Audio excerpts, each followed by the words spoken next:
Breaking చూస్తున్నాం. లావణ్య మీద మరో కొత్త కేసు నమోదు చేశారు పోలీసులు. ఇప్పటికే లావణ్య మీద అనేక కేసులు ఉన్నప్పటికీ మరో కొత్త కేసు నమోదైన పరిస్థితి నెలకొంది. రాజ్ తరుణ్ తన సొంత ఇంటిని అమ్మేయడంతో లావణ్యను ఆ ఇంటి నుంచి బయటకు పంపించి కొనుగోలుదారులు ఆ ఇంట్లో ఉండటంతో గత నెల 30న రాత్రి సమయంలో ఆ ఇంటికి వెళ్లిన లావణ్య ఇంట్లోకి చొరబడే ప్రయత్నం చేసింది.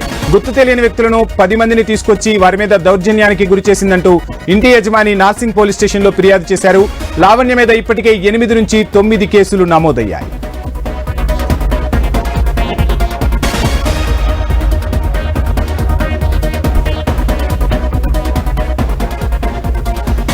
లావణ్య మీద మరో కొత్త కేసు నమోదు చేశారు పోలీసులు. ఇప్పటికే లావణ్య మీద అనేక కేసులు ఉన్నప్పటికీ మరో కొత్త కేసు నమోదైన పరిస్థితి నెలకొంది. రాజ్ తరుణ్ తన సొంత ఇంటిని అమ్మేయడంతో లావణ్యను ఆ ఇంటి నుంచి బయటకు పంపించి కొనుగోలుదారులు ఆ ఇంట్లో ఉండటంతో గత నెల 30న రాత్రి సమయంలో ఆ ఇంటికి వెళ్లిన లావణ్య ఇంట్లోకి చొరబడే ప్రయత్నం చేసింది.